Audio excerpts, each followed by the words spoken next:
শাহজালাল বিজ্ঞান ও প্রযুক্তি বিশ্ববিদ্যালয়ের দ্বিতীয় মেরিট লিস্ট প্রকাশিত হয়েছে। তোমরা এখন জানতে চেয়েছো যে ভাইয়া কত র্যাঙ্ক পর্যন্ত আসলে ডাকছে তারা ভর্তির জন্য, এবং তৃতীয় মেরিট লিস্ট আদৌ আমি পাবো কি না, কিংবা কতজন ভর্তি হয়েছে, কতটি আসন ফাঁকা রয়েছে, A to Z কথা বলবো আজকের এই ভিডিওতে।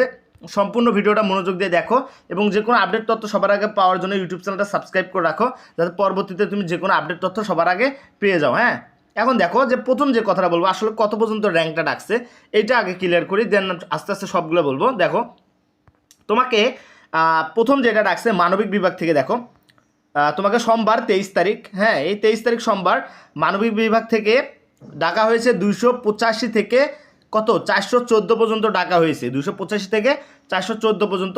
তোমরা হচ্ছে 9টার সময় আসবা, 9:30 থেকে 1:30 এর মধ্যে হচ্ছে তোমরা ভর্তি হতে পারবা। বাণিজ্য বিভাগ থেকে ডাকা হয়েছে হচ্ছে তোমার হলো 83 থেকে একদম 17 র্যাঙ্ক পর্যন্ত যারা আসো তারা কিন্তু এখানে ভর্তি হতে পারবা বাণিজ্য বিভাগ থেকে। এবং বিজ্ঞান বিভাগ থেকে তোমরা হচ্ছে 216 থেকে 285 র্যাঙ্কে যারা রয়েছে তারা কিন্তু এখানে এই সময়টার মধ্যে এসে তোমাকে অবশ্যই ভর্তি হতে হবে। এরপর যদি একটু আমি নিচে যাই,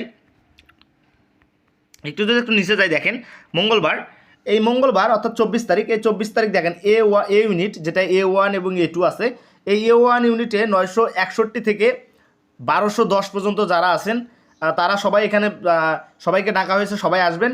এবং এরপর দেখেন যে হচ্ছে 1211 থেকে 1360 পর্যন্ত যারা র্যাঙ্কে আছেন A1 বা A2-তে, তারা এখানে এসে ভর্তি হতে পারবেন।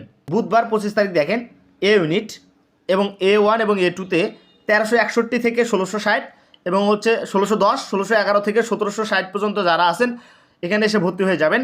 তারপর দেখেন বৃহস্পতিবার 1761 থেকে 2010, 2011 থেকে 2160 পর্যন্ত যারা আছেন তারা বৃহস্পতিবার এখানে ভর্তি হতে পারবেন বিজ্ঞান বিভাগ থেকে এ ইউনিট। এবং আর্কিটেকচারে দেখেন 31 থেকে 45 যারা আছেন তারা কিন্তু এখানে ভর্তি হতে পারবেন। এখন কি কি কাগজপত্র নিয়ে আসবেন এই বিষয়টা যদি ক্লিয়ার করি, দেখেন অবশ্যই যে ভর্তি হবে তাকে নিজেকে সশরীরে উপস্থিত থাকতে হবে, অবশ্যই তার র্যাঙ্ক অনুসারে আসতে হবে, তারিখ দেখে এসএসসির মূল মার্কশিটটা সাথে নিয়ে আসতে হবে।